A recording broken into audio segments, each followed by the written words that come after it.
Please welcome Jane Rubietta.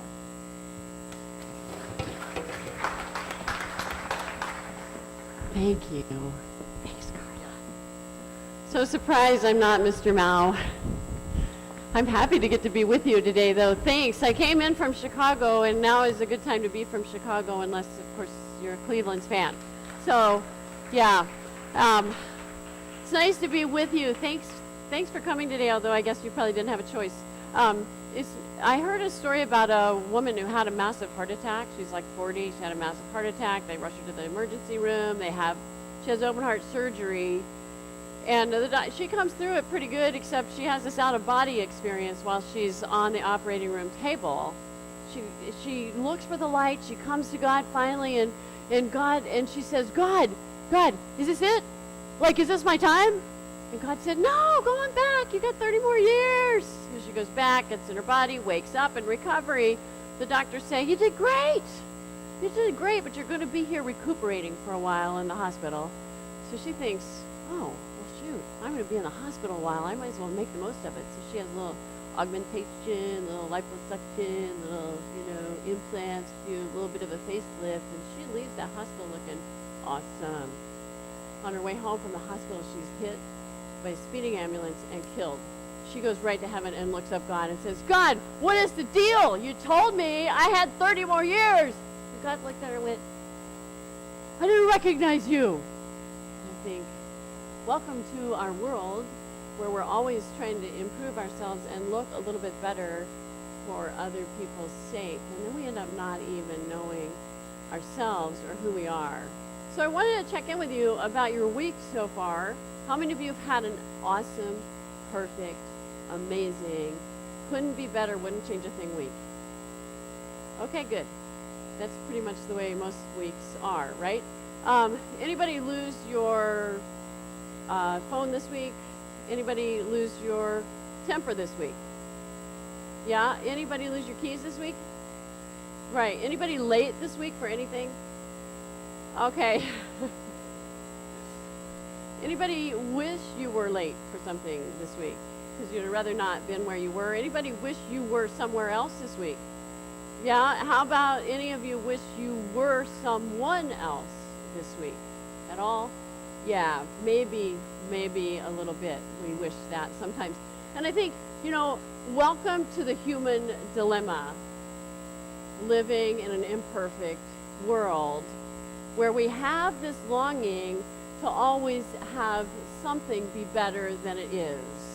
I mean, it'd be nice if you had a better house, or your parents had a better job, or you had better parents or different parents, or maybe you had better siblings. That would be nice. Or maybe you just had a better day to look forward to. I think that it's not very realistic for us to be always hoping for better or always be hoping for perfect. But isn't that at the root of that longing for wishing you were better or different? And I think it'd be easier not to hope for perfect. In fact, it doesn't even make any sense because this is such an imperfect place that we live in. It's stupid to hope for perfect, right? And yet, the truth is we were created for perfect. We were created for a perfect environment in a place where we are perfectly loved, even though this world doesn't meet those expectations. And if you look in the Bible, in Proverbs 19, verse 33, it says, what a man desires, what a woman desires, is unfailing love. Unfailing love. And in the scriptures, that's only used of God's love for us.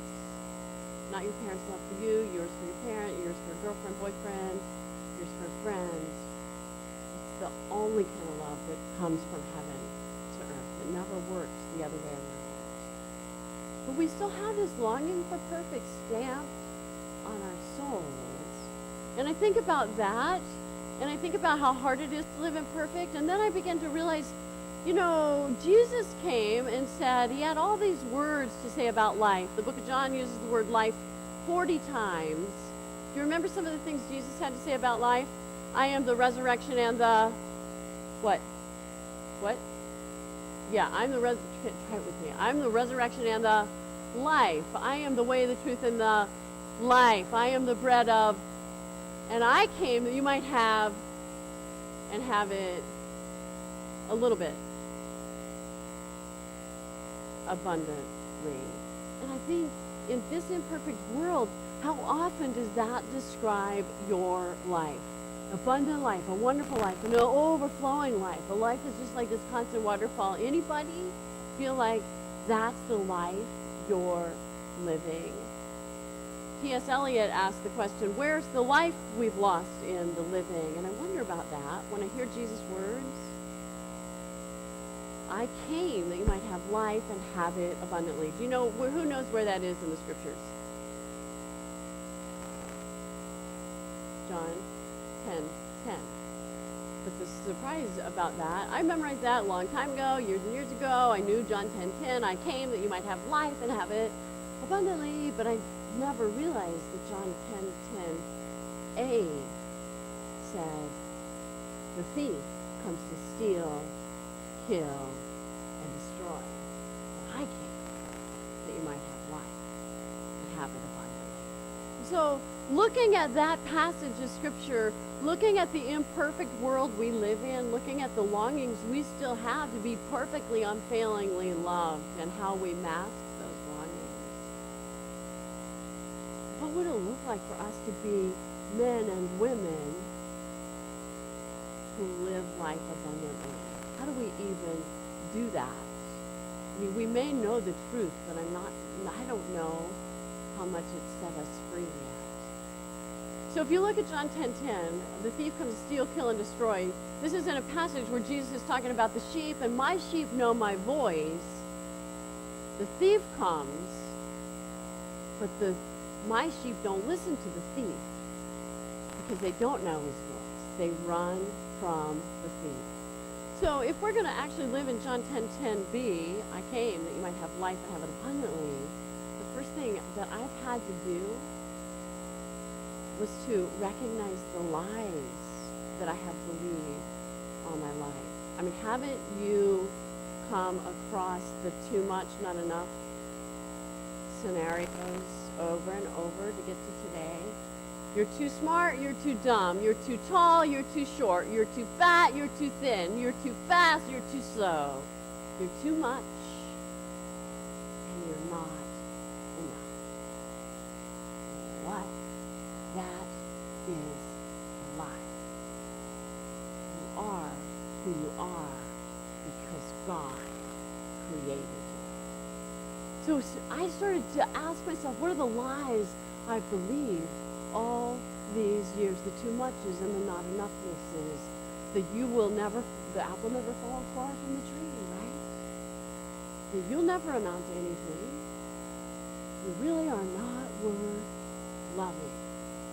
Of course you messed up because you are a mess up. And that's not the face you show anybody else. But over and over the statistics show up for students with the depression and anxiety and fear are huge. So we begin to dismantle those lies.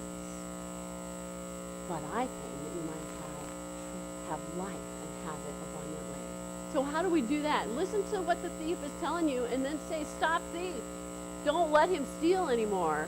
But the second thing that we can start to do is cling to what we know to be true. What do you absolutely know to be true about God, for instance? Tell me something.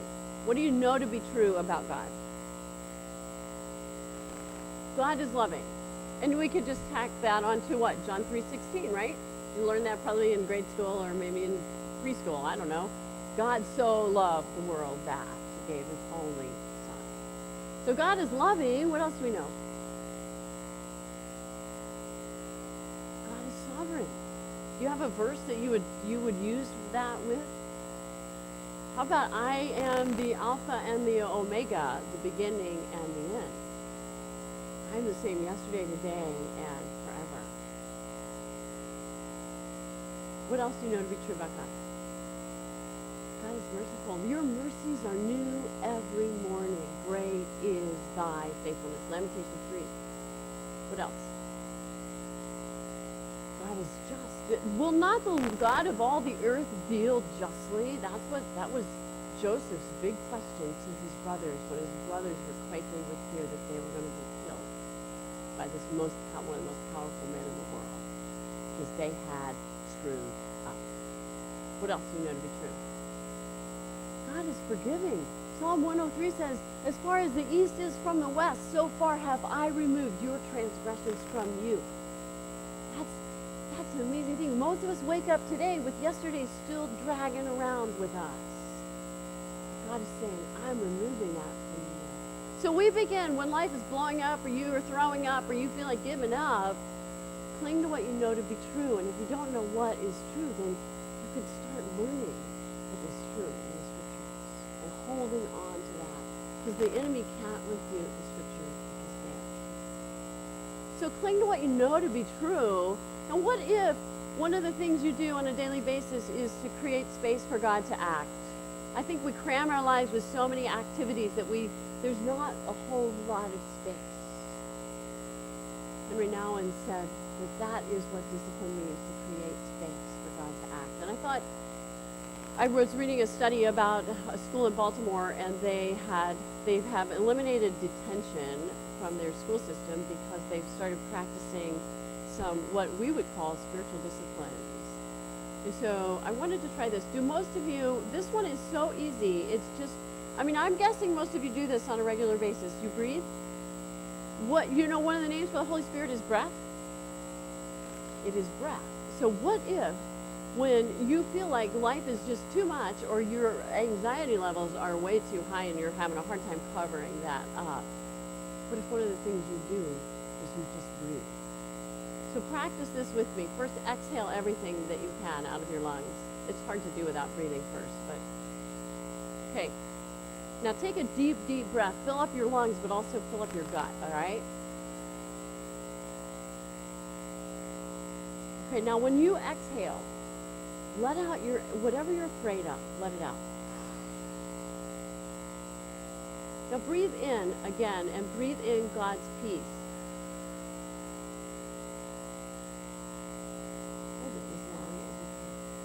That oxygen needs to run through your system. And then breathe out your worry. Breathe in God's presence. Breathe out your abandonment issues. So we just start breathing. And I promise you, your stress levels will go down. Your blood pressure will change. But more than that, you'll begin to recenter on who you are, with the Holy Spirit in you. So we cling to what we know to be true, and we create space for God to act. The third thing that we can do as men and women who are professing to follow after God, or doing our best to follow after God, and really failing most days at that. Remember one of the first things, do you remember how in Genesis God says, it's good, it's good, it's good, it's good? And then what did God say wasn't good? It is not good to be alone. Yeah. Scott Peck, who's a psychologist, said, healing happens best in community. But because we are afraid of looking imperfect or less than or not enough or too much, we don't let other people in on what's really happening. So look at each other. Can you take a minute? Just look at each other. Look at each other in the eyes. Just do that. Just meet each other's eyes. Did everybody get looked at? Did you look at? You gotta look at each other. Yeah. Look at each other. Yeah. Okay. I see you. All right. Did anybody not get looked at? Did everybody get seen? Because here's the deal. They are just as messed up as you are. So you don't have to actually be afraid of talking to one another about the imperfect journey that you're on and the longing for perfect, unfailing love that we all have. The world will continue to tell you you are too much and you are not enough. truth is that Jesus came that you might have life and have it. We can cling to what we know to be true. We can create space for God's path. We can call out the thief. And we can make a reach out call to one another. You don't have to be alone on this journey. Lord, I'm grateful that we can know that you have called us, you have created us, you have crafted us into your image, and that every single day in this imperfect world is a reminder of your great, deep, unfailing, forgiving, steadfast love for us. Would you help us hear your word and believe it? In Jesus' name, the name of the one who said, I came that you might have life abundantly. Amen. Thank you guys for letting me be part of your lives today.